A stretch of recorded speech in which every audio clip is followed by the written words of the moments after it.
All right, students, here we go. First of a couple videos that's going to be short snippets as we navigate understanding how to use Joomag. It's a big, robust digital publisher. It's fairly easy to use once you've actually understood the tools, but it's got a lot of power and functionality to create content. So, for the purposes of this video, we're just going to go over how to log in and look at the overall interface, how to save things and preview. So, with that being said, I'm going to direct you to my screen, and what you should see in front of you is the checklist of skills that I've given you. If you have not printed this out, you'll want to, because throughout the process of this tutorial, you want to keep organized notes. So things to know, I'm going to tell you about the default fonts, I'm going to tell you about the default sizes, and additionally, on the second page, there's little call-outs for each of these toolbars. So as you're working through the tutorial, you can write in on this and add any extra notes that you want,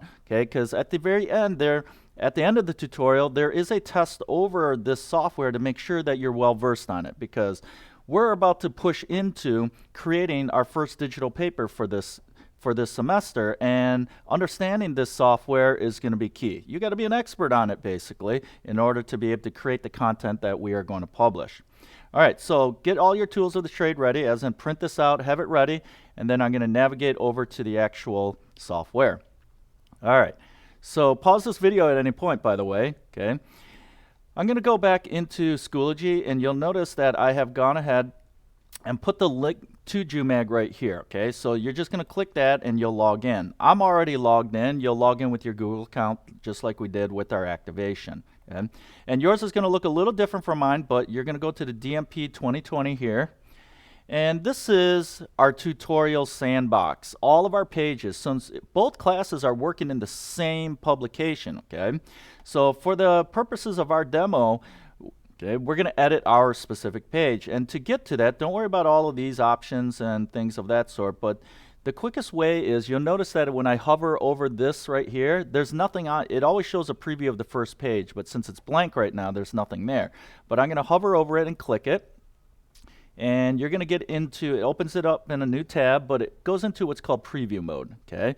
So from preview mode, you're going to notice that I can navigate left and right to different pages. And I'm going to turn off my screen here for a second, my webcam, but if you notice right down here, it'll tell you what page you're on, okay? And you can navigate to your specific page.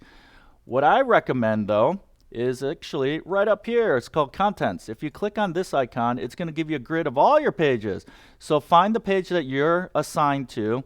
If you forgot, it's in Digital Media Production under the Tutorial Student Page Assignment. So I'm assigning you a page. That's the page you're going to work in, and make sure you are working in that page. All right, so let's go back into this.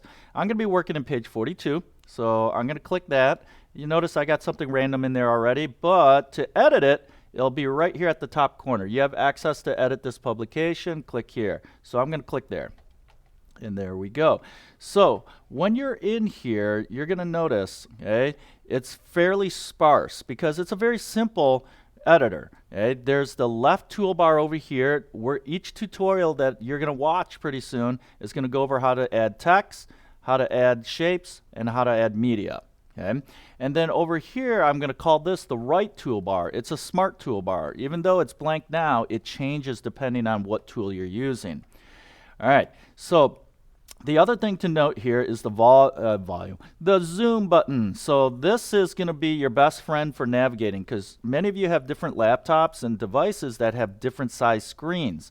So you'll want to continuously zoom in and zoom out to work with your elements, because they're going to be tiny. Okay? This is a big document. So when it's set on my screen, when it's set to 81%, that's considered full page view, but everything's going to be very, very tiny. So you're going to have to work and navigate this. Also notice that I'm using the sliders here to move up and down. I can also use my mouse button. If you have a mouse, that will navigate it left and right, up and down, right down here.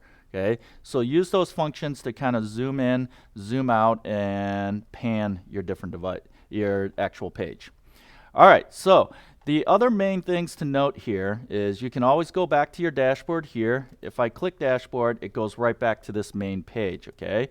That's going to open up in a new tab though, notice. Okay? The other thing to note is up here, there's a couple, don't hit the go live, okay, that's not gonna really do anything, but you're gonna see the save button. It's grayed out right now because I didn't make any changes. Anytime you make a change, so I'm gonna just put something random in like this box, notice it turns white. That means the last set of changes haven't been saved. So if you ever see this white, okay, click save. Before you leave, click save. Before you exit, click save. Every couple minutes, click save. So my general rule is anytime you make a major edit, okay, like you put a paragraph in, your text, it's all aligned, it looks good, click save. So clicking save consistently is very important. The last thing I will mention for this video is the preview. So say right now you're in edit mode and you can see I got random stuff in it. You can always hit preview, and preview will show you what your page would look like if we went to print or export. So right now I added that little box right there to show that there was an edit. Okay? But I'm going to go back in, I'm going to close this tab and go back to my editor and delete that for our purposes here. So this concludes the navigation video and how to log in, so it should be pretty quick. The next set of videos are going to go over how to add text boxes and how to add media. So those ones you're going to have to pay a little more carefulness with, and you're going to have your document open and be ready to actually add content to it. So feel free to reach out if you have any questions. Okay, as usual, repeat this video as needed.